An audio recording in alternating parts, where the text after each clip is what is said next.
Assalamualaikum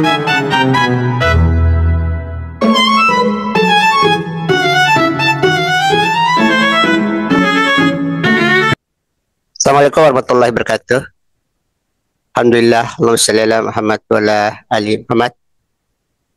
Kami dari kelompok pengarah, kami dari FPK, saya Rusdi Juwaid, di samping saya Rianti Ningsih. Beliau juga adalah pengarah dari Forum Pembauran Kebangsaan.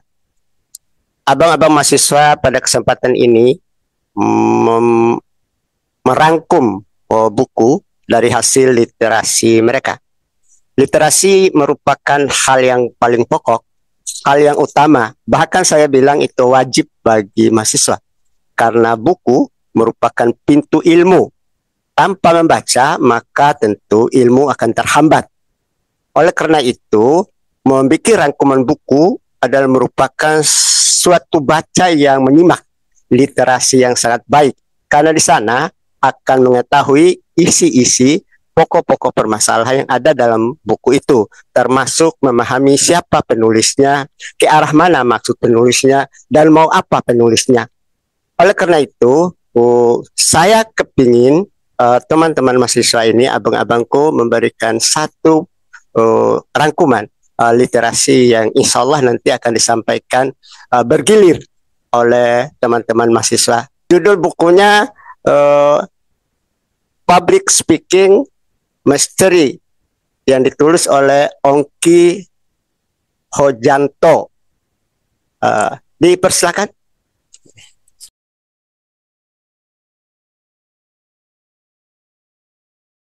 Ya, Assalamualaikum warahmatullahi wabarakatuh. Kami dari mahasiswa Universitas Nasional akan menjelaskan atau merangkum buku yang berjudul Public Speaking Mastery dari Ongki Hojanto. Sebelumnya, perkenalkan, saya Muhammad Adrian Pratama. Benarkan, nama saya Arya Fadil Widodo. Nama saya Rizky Ramadan. Dan kami akan menjelaskan secara bergantian. Judul yang kami rangkum itu adalah Public Speaking Mastery dari Ongki Hojanto. Dan nama anggota ada saya sendiri, Muhammad Adrian Pratama. Saya Arif Fadil Widodo. Saya Rizky Ramadan. Judul bukunya adalah Public Speaking Mastery, penulisnya tentu Ongki Hojanto, penerbit PT Gramedia Pustaka Utama, tahun terbit 2020, lokasi terbit Jakarta, dan jumlah halamannya ada sekitar 250. Public Speaking. Public Speaking adalah seni sekaligus keterampilan yang menyampaikan pesan secara lisan di depan audiens dengan tujuan memengaruhi, menginspirasi, atau memberikan informasi secara efektif.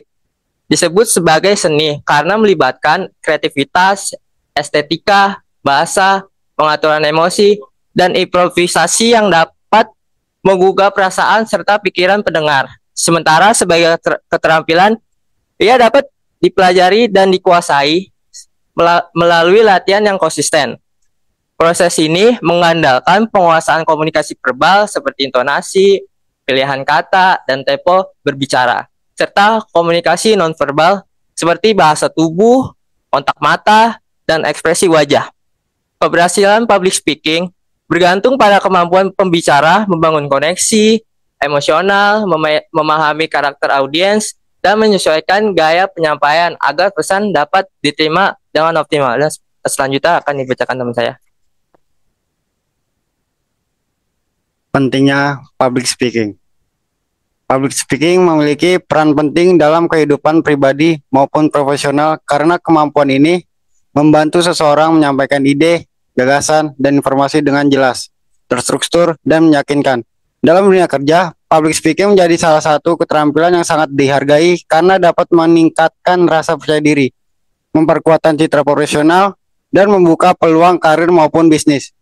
Kemampuan berbicara di depan umum juga mempermudah proses membangun relasi dan jaringan atau disebut networking. Karena pembicara mampu membangun kesan positif dan kredibilitas di mata audiens. Selain itu, public speaking melatih keterampilan berpikir kritis dan adaptif, terutama ketika menghadapi pertanyaan atau situasi tak terduga di panggung. Dalam konteks sosial, public speaking membantu seseorang menjadi agen perubahan dengan mempengaruhi opini publik, menginspirasi tindakan, dan memotivasi orang lain untuk bergerak menuju tujuan bersama. Next. Apa saja kesalahan umum dalam public speaking? Mungkin Anda bertanya, jika saya sudah memiliki keberanian berbicara di depan umum, apa yang salah dengan kemampuan public speaking saya? Saya sudah menyiapkan materi, berlatih, dan bahkan merasa nyaman berbicara di depan audiens. Namun, mengapa presentasi saya belum mampu memberikan dampak yang besar atau membuat audiens terinspirasi? Sebuah penelitian komunikasi efektif menyebutkan ada 3 hal penting untuk menjadi pembicara hebat, yaitu yang pertama, mindset berbicara, dan yang kedua, menjadikan public speaking sebagai kebiasaan, dan yang ketiga, melatih keahlian dan keterampilan teknis. Selanjutnya ada mindset pembicara hebat, yaitu ada beberapa mindset pembicara hebat. Yang pertama itu ada keyakinan bahwa semua orang bisa belajar public speaking, dan yang kedua, fokus pada audiens bukan pada rasa takut, dan yang ketiga, mentalitas belajar sepanjang hayat. Yang keempat, berpikir positif terhadap diri sendiri. Dan yang kelima, melihat public speaking sebagai peluang atau bukan beban. Teknik dasar public speaking. Yang satu, membuka dengan hook yang kuat. Yang kedua, kenali audiensnya. Yang ketiga, kontak dengan mata yang strategis. Yang keempat, bahasa tubuh yang selaras dengan pesan. Yang kelima, variasi intonasi, tempo, dan volume. Yang keenam, penggunaan jeda yang efektif. Selanjutnya, struktur presentasi yang jelas juga dibutuhkan, memanfaatkan visual dan media, menggunakan cerita seperti storytelling, berinteraksi dengan audiens, mengatur mental sebelum tampil, dan konsisten melalui dan juga evaluasi diri. Selanjutnya, strategi mengatasi rasa gugup. Rasa gugup adalah hal yang wajar dalam public speaking, bahkan dialami oleh pembicara profesional sekalipun. Cara terbaik untuk mengatasinya adalah dengan persiapan yang matang, kuasai materi melalui latihan yang berulang, buat catatan kunci, alih-alih teks lengkap, dan biasakan diri untuk berbicara secara alami. Datang lebih awal sebelum acara dimulai untuk mengenali ruangan, mencoba mikrofon, serta menyapa dengan ke beberapa audiens. Langkah sederhana ini membuat panggung terasa lebih akrab. Saat gugup mulai terasa, gunakan teknik pernapasan dalam tarik napas perlahan selama 4 detik. Tahan 4 detik, lalu hembuskan perlahan selama 4 detik. Lalu lakukan berulang untuk menenangkan detak jantung. Selanjutnya,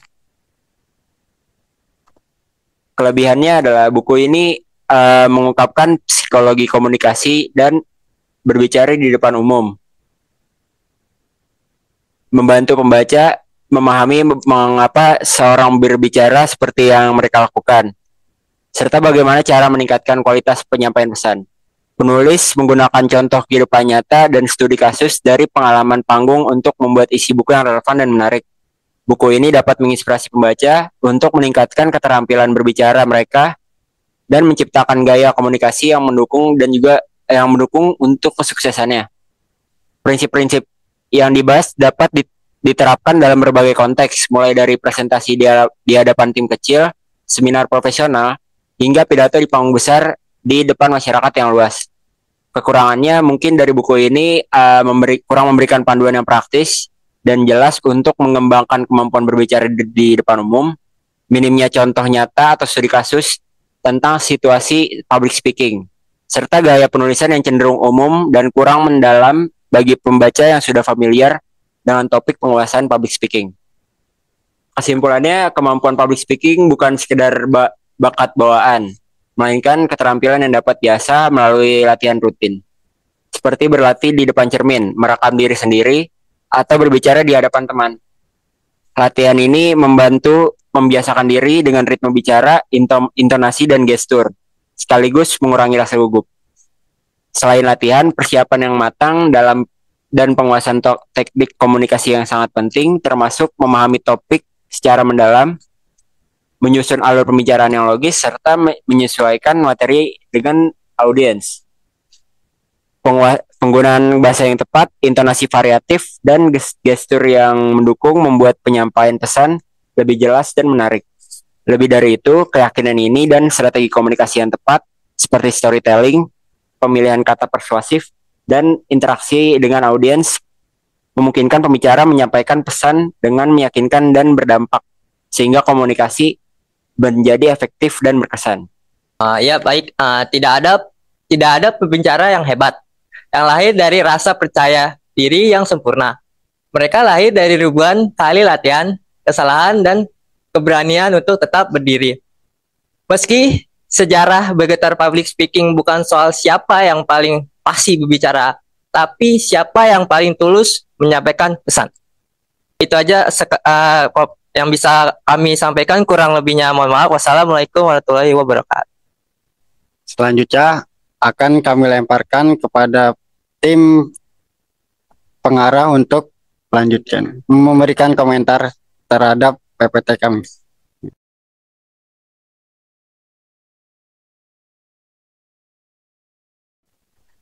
Terima kasih banyak. Teman-teman sudah cukup bagus memberikan rangkuman atas buku ini. Saya sangat menarik buku ini karena buku untuk menguasai panggung. Kita hidup bersosial dalam bermasyarakat tidak bisa terlepas dari kita harus berkomunikasi dengan orang lain. Karena hidup ini adalah komunikasi dan ada komunikan, ya, ada pembicara, ada pendengar. Nah, buku ini bukan hanya Anda merangkum saja, coba Anda memperdalam terus-menerus. Ini buku cukup bagus, saya melihatnya, dan Anda telah menyampaikan juga dengan cukup bagus. Tetapi nama juga pemula, karena biasanya berbicara itu hemat saya selebih dari buku ini adalah pembiasaan. Ala bisa karena biasa, ala bisa karena biasa, dan penguasaan materi tentunya. Itu inti pokok dari kita berbicara di depan umum. Nah, buku public speaking ini, arahan yang Anda rangkum tadi cukup baik dan memberikan satu sistematika dalam membangun suatu latihan untuk berbicara di depan umum. Dan Anda semua, kalian semua udah menjelaskan dengan cukup baik menurut hemat saya. Ya, terima kasih. Mungkin Ibu Yanti bisa memberikan komen. Terima kasih.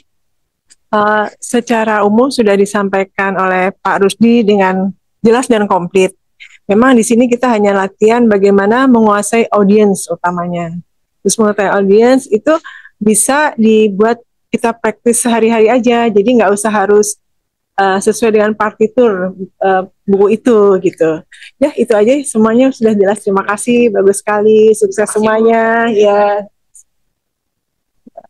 Demikian komentar kami dari arahan pesan kesan kami atas buku ini. Pada keseluruhannya kami menilai cukup bagus. Assalamualaikum warahmatullahi wabarakatuh.